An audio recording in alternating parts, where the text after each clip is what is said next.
We'll go ahead and get started. First, just a little bit about us. My name is Dawn Eckenrode, and I'm the director of Fredonia's Professional Development Center. This is an interesting project for me, though. My background is in our library before I entered the professional development role. So this has been a great collaboration for me. My name is Sophie Forrester, and I'm the Digital Services Librarian in Reed Library. And I'm Carrie Friggin-Wilkes. I'm the Associate Director of Reed Library, and I'm the Head of Public Services. I'm also one of the new people involved in the SUNY OER Outreach, Ambassador, I guess you'd say. And I'll introduce Lisa Melahusky, our online learning coordinator. She's joining us remotely, and she'll be speaking a little bit later on her role. Just to give you an overview of what we'll be covering today in our presentation, what we'd like to do is just give you an overview of the infrastructure for Fredonia's OER initiative. We just got started with this initiative back in May when SUNY started their project. So we're rather new to OER ourselves, so we've really kind of hit the ground running with this. So we hope we can share some useful tips that can help benefit your libraries and your campuses. So we'll kind of go over the big picture of what we're doing here at Fredonia. Then we'll really focus in on the role of our library in our OER initiative here on our campus, the types of services our librarians and our instructional designer is providing, and then some key takeaways and some resources that you'll be able to adapt, modify, and use on your campus. So our presentation's called It Takes a Village. That's why I brought a bunch of our villagers with us today. Just to give you an idea of some of our key partners here on our campus, support from our provost office has been essential to getting this project off the ground. The upper level administrators have been very interested in this project. For one, because it really ties in with making college more affordable for our students. And also, it really has a great impact on our student success. Early research is showing that students who are enrolled in OER courses, it evens the playing field in regards to access to materials, and it's demonstrated that there's a lower D&F rate in OER courses. So that's why our provost office has really been very supportive of this, because it has a great impact on our students and on college affordability. We've also recently organized a textbook affordability on our committee on our campus, which we'll be talking about a little bit later. That's been a great support on this project, and you can see some of the key stakeholders in that committee. The library, of course, our bookstore, our instructional designers, the Professional Development Center, and the registrars. So just to give you some information on how we talked to our faculty about getting started with OER. They've been hearing so much about OER, they're not really sure what it is, and they said they were just overwhelmed at first was the feedback that we were getting. So they're like, can you just give us some step-by-step in the process? So this outlines our process here at Fredonia. The process on your campus might look different, but they really just wanted a quick, easy step-by-step to follow. So this is the process our faculty follow here. First, if they're interested in OER, we'd like to have our librarians reach out right away and do a reference interview and really help identify OER materials for their courses. Then what's nice on our campus, as part of our launch here at Fredonia, we have decided to offer course redesign incentives to our faculty. So that's a nice piece of the puzzle that we have here. So that may be different depending on what campus you're on. But we're fortunate to have that here, and it's been a great help. We've also, once the faculty member applies for our incentive, then we get into actually building OER into their courses. That's when our instructional designer comes in to the process. Then they submit a revised syllabus so we can make sure that what they're using is OER, and then they receive an OER course designation in our catalog so that students are able to readily find these courses.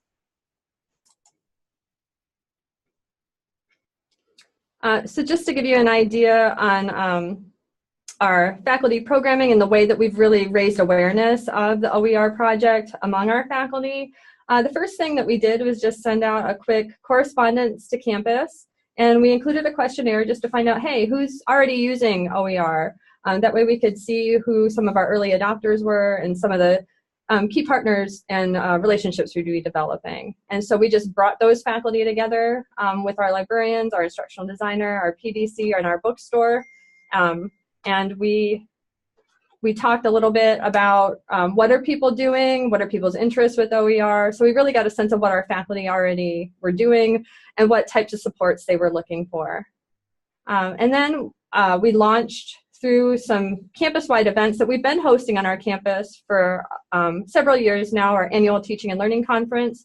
We brought in the SUNY team to offer a really great program throughout the day with different panelists, speakers, faculty presenters. So that was a really nice way of raising awareness on our campus about this initiative.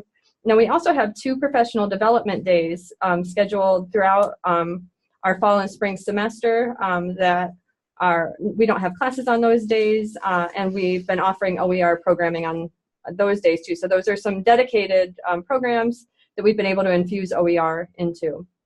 And then we offer just some one-off workshops throughout the semester, individual appointments, and drop-in sessions. And the librarians will be speaking a little bit more about that in a minute. And then just some ideas of different ways we've been communicating with faculty. We've been sending messages to the chairs to raise awareness of the project and the supports that we have in place. And I've actually provided some templates for some of these correspondences in our final slides, so you'll have access to them to modify if you'd like to use them. We've been doing a lot of one-on-one individual outreach to faculty. Our associate provost has been meeting with our deans to keep it on the upper administrators' radars. We've been sending out different listserv announcements regarding our incentive program, and then we also share information about our support services as well through that and the different workshops and programs we are offering as a support. And then we have a really nice relationship with our bookstore here. It's an independent bookstore, and they've been very supportive of our OER initiative here on our campus. And one nice thing, when they send out their textbook request letter each semester, they've been encouraging faculty to consider the price of their textbooks, and if they are interested in OER, to get in touch with us. So they've been really a great partner in helping to spread the word. And also they provided us with a list of faculty who are using high-cost textbooks, and we're just looking at textbooks that cost over $100 right now, and we've done outreach to those faculty to see if they're interested in going OER. Okay, this is Carrie Wilkes speaking now, and I'm going to talk a little bit about library outreach and support. Before I get started, though, I remember early in my career we asked why something like OCLC worked really well, and they said, well, because Ohio's really flat and very small, and we can run around, we can drive from place to place, and it's very easy for us to communicate. I see that similarly to what's happening at Fredonia. Dawn, again, is a librarian on our faculty that works in the PDC, runs the PDC, and she's literally down the hall, as is Lisa, and so as is Sophie. So we all are in close proximity, so we're able to talk to each other, keep each other informed. So even just that informal talk about OER, it's always on our mind, so that's been really helpful. Okay, so the library outreach support, I have, like every good librarian, I have to put a book cover up. And I highly recommend the book Paying the Price by Sarah Goldrick-Robb. She's a really amazing person. Our provost's office, like Dawn said earlier, the provost has been very supportive of our OER efforts. And now I guess it's 2 years ago, one of the campus reads we had through the Professional Development Center, supported by our provost, was reading Paying the Price. And if you haven't read this book yet, it talks about the struggles that our students are going through, our students meaning of the 21st century, mainly those attending public higher ed. And they talk really about 2 primary things. The first is the food scarcity problems that many of our students have, and the second is the textbook price. So out of this discussion, it led to how does this fit into another campus initiative, which is our SEM plan.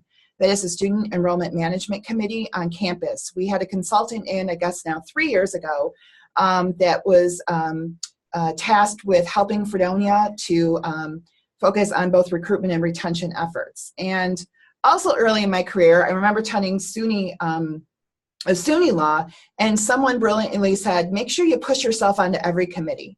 I just celebrated my 17th year at Fredonia yesterday, and I remember that very distinctly and took it to heart. I'm super pushy, and I get on a lot of committees because I always want the library to be in the forefront of people's minds.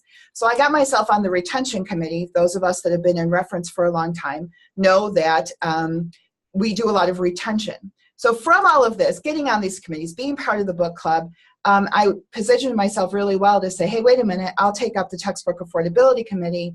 And this was before SUNY had made their announcement about OERs. I found a partner from a history professor that we work really closely with our library instruction program, and he is on the recruitment council. So the two of us came together and said, OERs are actually both a recruitment tactic and a retention tactic.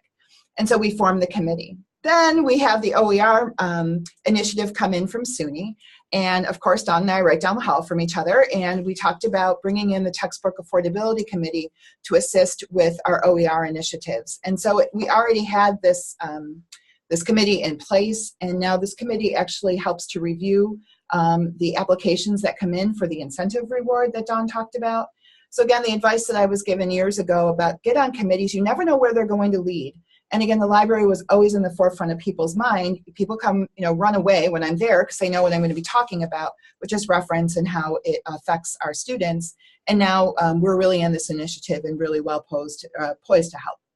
Okay, so for those of you that remember the Clinton administration, as I'm aging myself, one of their main idea was it's about the economy, stupid.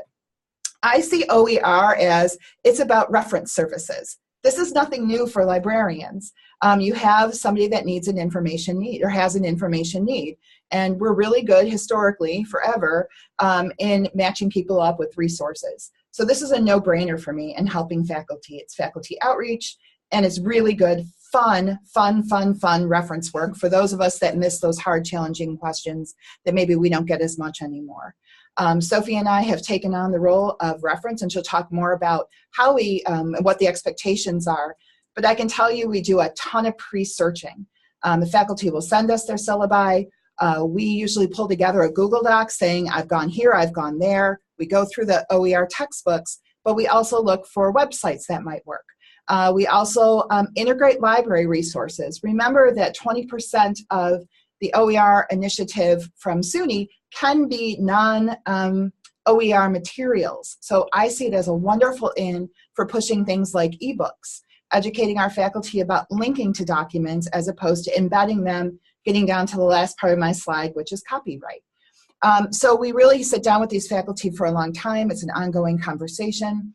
And we've gotten some really interesting questions, and we're developing more information about copyright and Creative Commons that will be forthcoming for our initiatives this semester. But really cool questions like, hey, can I use this? This is my most asked question right now. Hey, can I use this slide in my PowerPoint, this picture of Maya Angelou? I love this picture. And I went, yeah, but that's copyright protected. Let's do a Google search and let's see what we can find that's within the public domain or that has the right Creative Commons license on it. And so this leads to a really good discussion about copyright and what they're doing in their classes. We've also had a really interesting question. Fredonia is known for being an art school, and we have a faculty member that's created her own videos for an upper division music class. And in that class, the videos are OER, but we're not sure about the music that she's playing. We don't know if that's still under copyright. So we're investigating that for her. So really cool conversations. I love it. It's fun, high-end reference work, and I highly encourage you to delve back into reference if you haven't done it in a while. I'm going to pass it to my colleague, Sophie, now. This is Sophie, and I came on board with this initiative in my role as digital services librarian, in which, among other things, I maintain the library's website. And so my first task as part of this initiative was to build a LibGuide for our OER services, which you can see here. Originally, this LibGuide was an amalgamation of sort of general information on finding OER, which we borrowed from our generous colleague Leah Galka at SUNY Buffalo State. Over time, however, this has become the campus's one and only online OER portal. So as you can see from those tabs up at the top, It includes general information about OER. It's a great resource for us as we do that resource finding, but it also includes information that is specific to our campus, such as the course redesign incentive that Dawn's office offers. So as Carrie mentioned, we do work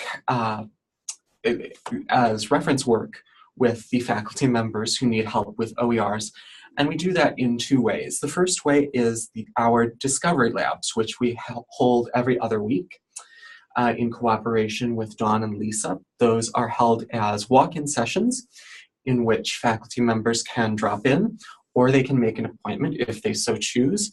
That way they can work with all four of us and get some ideas on how to get started.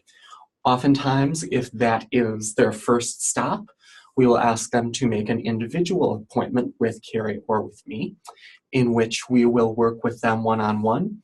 We offer individual research appointments to our students as part of our reference services, and this is really that adapted into the OER realm.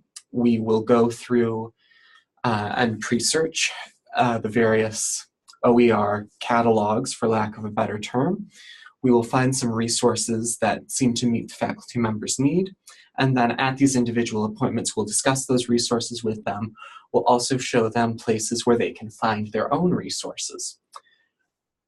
Now, vice versa, we've had faculty members come to individual appointments, and then we funnel them into the discovery labs. For instance, I had one faculty member come in from our chemistry department who was interested, actually not in finding resources. Her question was on copyright because she had created all of her own material, and so she needed assistance in making sure that it was under a Creative Commons license. So from that appointment, I helped her with that process, but then I said, well, it sounds like you have some questions about how to incorporate this into our course management system. Why don't you come to one of the discovery labs? You can talk to Lisa there, and you can also talk to Dawn and Carrie there, who can assist you with getting your materials in order to apply for the redesign incentive. Carrie and I also do a lot of follow-up, as do Dawn and Lisa, with the faculty members. Any faculty member who submits an application for the course redesign incentive is contacted by one of us. That can range from a simple email saying, hey, how are you doing? Do you need any help? Just checking in, to the work that I've been doing with our English 100 team. They are currently looking at moving the entire course, all sections, over to OER. And so over the past 6 months, really, I've been working with them on that process. And now I will turn it over to our friend Lisa. Hi, everyone. So my role for this project is to be the LMS support and the instructional design support. So once the faculty member and the librarians have identified the content that they want to use, they will bring that content to me, and we will start making sure that it integrates into the LMS as best as possible. So unlike most of SUNY, we are not a Blackboard campus, we're a Moodle campus, which has led to a couple of interesting hurdles because maybe some of these products haven't been as ready to work with Moodle as they were to work with Blackboard, but we are working our way through that. So what I have found is because the resources are coming from such a large variety of spaces, that this support for the LMS and for integrating content is really being done individually. So much like the reference appointments, once those reference appointments are done and they have their materials, we continue those one-on-one meetings and support these individuals at that time.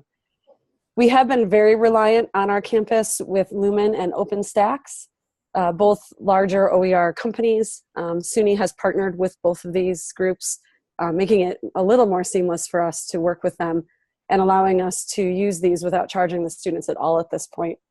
So the challenge with these two organizations is, and I think it's the same thing that we saw in SUNY, this OER initiative came kind of out of nowhere and was done very quickly. And I don't think we are quite ready for all the growth. And I think I've seen that with Lumen and OpenStax as well. where they maybe didn't have the product quite as ready as they thought they did. So Lumen offers 3 products rather than a single product, so you have to talk very closely with the faculty member to find out which of the products they're using, how they think they want it to integrate, and then work with the faculty member and Lumen to make sure that works.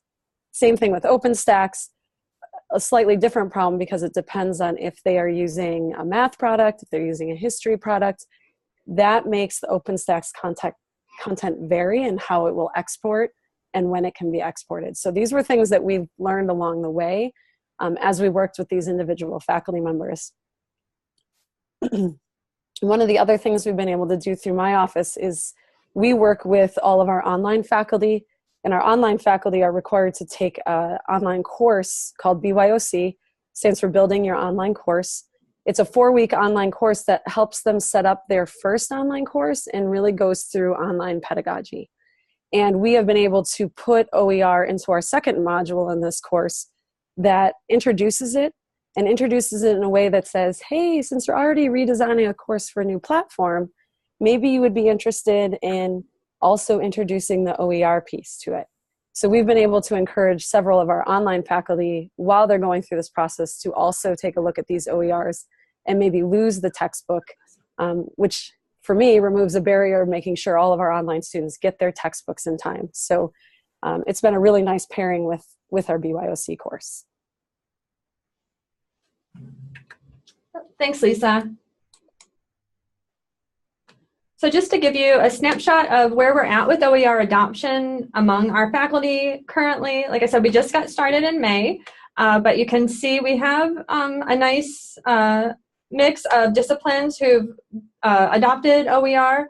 Our mathematics department has really been one of the leaders on our campus with OER, and I'd have to say that's because a lot of them are already they're already required to work in teams for course sections. So all course sections for the mathematics courses will adopt the same textbook. They already have infrastructure in place. So it's nice. We've really seen them be able to work as a team to pick an OER textbook and then have their team adopted across all sections of a math course. But we've had from quite a variety, from arts, humanities, sciences, so that's been great. So far, what we've been able to approximate is a savings of around $78,000 to students.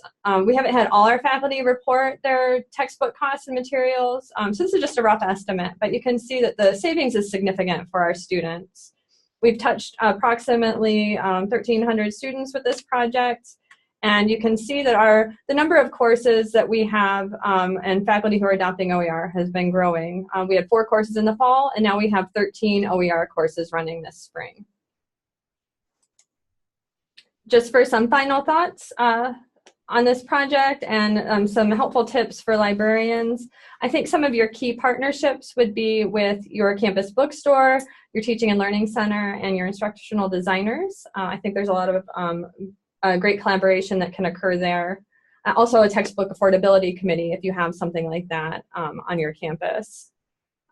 Also developing an outreach plan for your services. Like I said, we jumped into this like both feet forward. So I think it's, if you have some time to do some planning, I think developing an outreach plan can really help with a cohesive, keeping your project cohesive. And then considering OER as part of your reference services. It's a very traditional type of library service, and we're just doing it in a new way. I also wanted to share with you, Lisa, if you could throw our link in the chat, that would be great. We've also created a resource guide, and this is all OER materials too. You can see I have some example faculty correspondence, information on our course redesign. If you like our For Your Curriculum graphic, that's also open and available to use. So thank you. We have a couple minutes for questions, so we're happy to speak with you. Okay, I think I've unmuted myself. Yes. Okay, so we did get a couple of questions. I'm going to share my screen back. We did get a couple of questions from some of the participants today. So I'm going to try to get through them very quickly. Or as quickly as I can. So Emily Rimland, and I'm going to apologize right now. I'm not good at pronouncing people's names. Wanted to know how you educated the librarians doing the OER consults about OER. Sophie and I just dove right in. We used our LibGuide really to get us started on it and have us investigate them. Really, it's just about learning like any other resource. So we get a request and we just start the research process. We use that LibGuide because we were new to doing OpenStax and using Lumen, and we didn't know anything about that. So we just really went through. I don't want to say we prepped ahead of time. We took the question just like you get a question at the reference desk, and then we started to do the research. So I didn't sit down and educate anybody on what OER was. Sophie and I read through the guide, and then we really just have been educating ourselves as it's been going forward. We actually started back in May when Dawn held the first OER summit or discussion that we had. And so that was really our first foray. And then we started the Discovery Labs in the fall. So we had a couple of months to get ourselves up and running, but I didn't get the entire reference staff going on it. But now we're starting to, haven't brought anybody else in. We have a really small staff. So it's primarily been Sophie and I, and we're basically learning as we go. Okay, great. So we actually have a lot of questions coming in, and I don't know if we're going to get to all of them, so I apologize in advance. But please feel free to contact any of our presenters by email, and they will respond and answer them. And it seems like there's some really good dialogues that seem like they would start up from some of these questions. I think this question was answered, and I'm just going to do one more real quick before we move on to our next session. So I apologize if we don't get to your question. We're sort of running a little tight. So I'll segue into our next presentation by asking Stephen Bell's question. He's our next presenter. He wanted to know what the designation in the course listing looked like. Was it a symbol, and do the students know what that means? Yeah, that's a great question. We are just working with our registrar's office to implement that. Currently, it's a designation in our catalog. So there's different designations in our course catalog. So when a student selects a course, they can see there's certain designations that are visible, and then there's certain ones that are private that we use for reporting purposes. So the OER designation is a field that the students can see, along with things like they can see if a course is an applied learning course or has a service learning component, something like that. So there's different fields, or an online course. So these fields are visible to the students. As for whether it's something that the students recognize, eventually what we would like to move towards is having our OER designation be for our personal reporting purposes, and then have a public designation for our students that is a low-cost textbook designation. So we're still trying to figure out what that's going to look like, because I think that's what's more important to students, is that that the textbooks are low cost or no cost. So that's what we're moving towards, but currently we have the OER designation in place. So I hope that kind of gives you a sense of what we're doing with that.